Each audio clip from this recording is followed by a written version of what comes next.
नमस्कार मंडळी, आज आपण पाहणार आहोत मध्ययुगीन काळातला एक महत्त्वाचा किल्ला। स्वातंत्र्योत्तर काळात खरं तर हा थोडा दुर्लक्षित झाला होता, पण पर्यटनाच्या दृष्टीने आता याचं महत्त्व पुन्हा एकदा वाढलं आहे।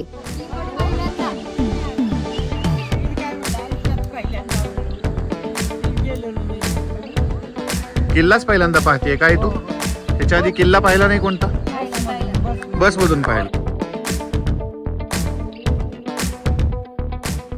आणि आधीपासून जे आपल्या चॅनलशी जोडल्या गेलेले आहे त्यांना माहिती आहे की माझं कुटुंब आहे धाराशिवचं आणि धाराशिव जिल्ह्यातलाच हा एक किल्ला पाहायला आपण आज आलो आहोत। काय तू काय बघायला आली? बकरी का किल्ला? पाहायला आली आहे आज नळदुर्ग किल्ला धाराशिव जिल्ह्यातला। आणि याचं वैशिष्ट्य म्हणजे हा महाराष्ट्रातला सगळ्यात मोठा भुईकोट किल्ला आहे। 114 बुरुज याला होते, म्हणजे पहिले जेव्हा किल्ला बांधला होता तेव्हा। सपाट जमिनीवरचा किल्ला म्हणजे भुईकोट किल्ला। 3 किलोमीटर अंतरापर्यंत पसरलेला हा महाराष्ट्रातील सगळ्यात मोठा भुईकोट किल्ला आहे। नळराजांनी आपल्या मुलासाठी बांधलेला दुर्ग म्हणून नळदुर्ग असं याला नाव पडलंय। इथे प्रवेशद्वारालाच आपण किल्ल्यामध्ये कोणते कोणते स्पॉट्स पाहायचे आहे त्या 10 प्रमुख ठिकाणांची नावं दिलेली आहेत। संपूर्ण एक दिवस तर आरामात हे पाहण्यासाठी आपल्याला लागणार आहे। भरपूर चालावं लागते। आमच्या मुलांनी पण आम्हाला खूप छान साथ दिली आहे। पाहूया आपण नळदुर्ग किल्ला।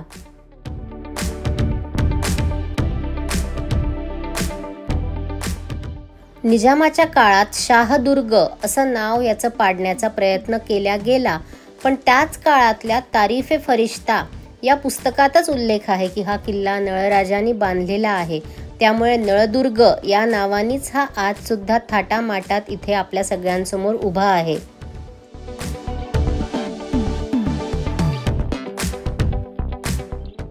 किल्ल्यात जातानाचा आता हा आपल्याला पहिला दरवाजा दिसत असला ना तरीही हे मुख्य प्रवेशद्वार नाहीये। आतमध्ये जाण्यासाठी ना गोल गोल वेडीवाकडी वळणं केलेली आहेत। कदाचित दुश्मनांना कन्फ्यूज करण्याची ही त्या काळची ट्रिक असावी।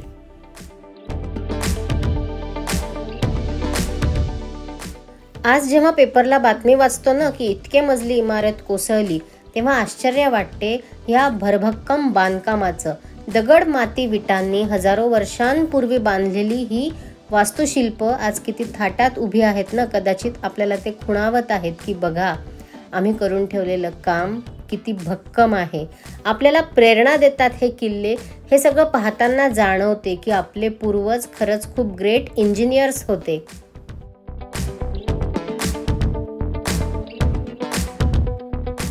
जसं जसं आपण आज जात आहोत आपल्याला कळत आहे दुहेरी तटबंदीनी भक्कम हा भुईकोट किल्ला तब्बल 126 एकरवर पसरलेला आहे। चालुक्य राजा कीर्तिवर्मन यांनी इसवी सन 567 मध्ये नल राजवटीच्या ताब्यातून हा किल्ला जिंकला। नंतर इसवी सन 1357 मध्ये हा बहामनी राजवटीच्या ताब्यात गेला। बहामनी राज्याचं विघटन झाल्यानंतर आधी आदिलशहा आणि नंतर मोघलांचं यावर अधिपत्य होतं। इसवी सन 1700 नंतर पेशव्यांनी हा किल्ला जिंकला, मात्र परत हैदराबाद संस्थान आणि मग ब्रिटिश अशी अनेक परकीय आक्रमणं सहन करत करत ही ऐतिहासिक वास्तू जिद्द, चिकाटी आणि सचोटीनी इतिहास वैभवाने आपल्याला समृद्ध करत आहे।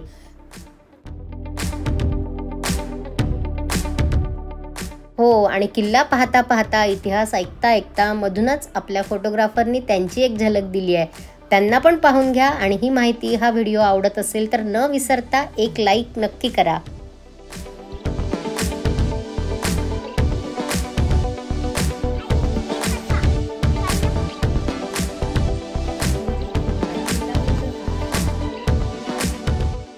आणि छोटे मोठे दरवाजे पार करत करत आपण आता इथे पोहोचलोय मुख्य प्रवेशद्वार हुलमुख दरवाजा। या प्रवेशद्वाराच्या बाजूला ही जी छोटीशी खोली होती ना एक, ती आम्हाला आधी वाटलं होतं जेल आहे का, पण नंतर लक्षात आलं की किल्ल्याच्या संरक्षणार्थ जे द्वारपाल होते त्यांना थांबण्यासाठी राहण्यासाठी केलेल्या या खोल्या आहेत। पण आत्ता मात्र इथे भरपूर वटवाघुळं वरती छतावरती आम्हाला पाहायला मिळाले।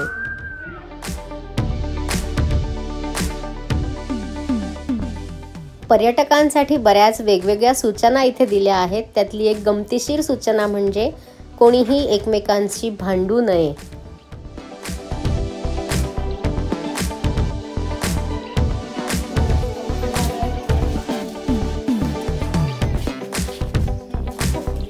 फेवरेट बॅट्स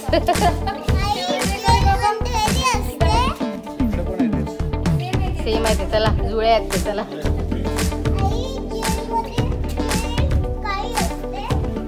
जेल म्हणजे काइंड ऑफ बोर्डिंग स्कूलच असते रेवा. तुला जायचं आहे का पाहायला? आणि आता उजवीकडे ज्या इलेक्ट्रिक गाड्या दिसल्या ना, त्या पाहून मला मात्र खूप आनंद झाला, कारण इथवर चालेपर्यंतच खूप दमछाक झाली होती.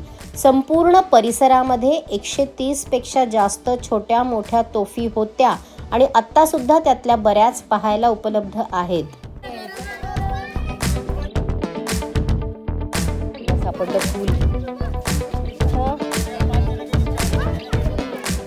काही त्या काळातल्या चित्रीकरण दिसेल त्या काळातलं. हा समोर जो दिसतोय ना, तो आहे हत्तीखाना. तिथे बाहेर एक हत्ती सुद्धा दगडात कोरलेला दिसतोय आपल्याला.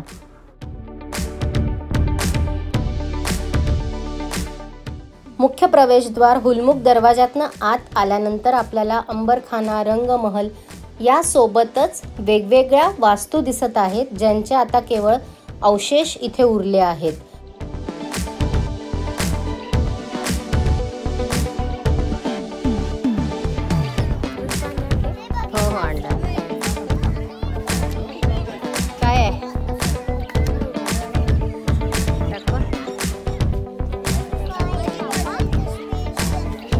दादू माझ्या बॅग मध्ये पाणी.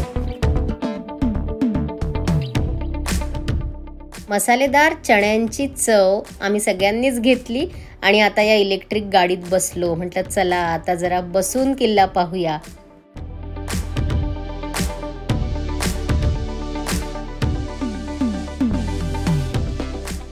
जशी या किल्ल्यावरची मंदिरं, शिवालय तोडल्या गेली, तशीच या ठिकाणी बरीच बांधकामं झाली. बाबरी मस्जिद ही देखील निजामशहाच्या काळात या किल्ल्यावरती बांधण्यात आली आहे. त्यासोबतच बोरी नदीवरती बांध पण निजामानीच बांधला. त्यामुळे इथे पाणी महल, नरमादी धबधबा यांसारखे हे स्पॉट आपल्याला आज पाहायला मिळत आहेत. असं म्हटलं जाते की तेव्हा सुद्धा मराठवाड्यात पाण्याचा प्रश्न होताच. या इलेक्ट्रिक गाड्यानं कंटिन्यू सुरू असतात. आपण एकदा तिकीट काढायचं, पाहिजे तिथे थांबू शकतो आणि वापस येताना पण पुन्हा याच गाड्यांमध्ये बसून यायचं आहे. बापरे, पण आपल्याला गाडीत बसून गरमी होत आहे. पूर्वीचे लोक पायी चालायचे एवढं. हो ना. हे पहा काय नाहीये, हे पहा आपले एसी पाहिजे यांना. आणि आत्ता आपण पाहत आहोत उपळी बुरुज, नळदुर्ग किल्ल्यावरचं सगळ्यात मोठं आकर्षण. 150-200 पायऱ्यावर चढून हा बुरुज जातात आणि इथे एक मोठी तोफ ठेवलेली आहे. खरं लहान मुलं सोबत असल्यामुळे आम्ही इकडे वरती चढलो नाही, पण पूर्वीच्या काळी बुरुजांची निर्मितीच मुळात टेहळणी करण्यासाठी केली जायची. सगळ्यात इंटरेस्टिंग पॉइंटला आपण पोहोचलो आहोत, पण आमचा नौका विहार आणि नळदुर्ग किल्ल्यावरची अजून राहिलेली सर्व ठिकाणं पाहूया पुढच्या भागात. व्हिडिओ आवडला असेल तर लाईक, शेअर, कॉमेंट करायला विसरू नका. नवीन असाल तर पटकन सबस्क्राईब करा. लवकरच भेटू. तोपर्यंत stay tuned, be happy, take care. जय महाराष्ट्र.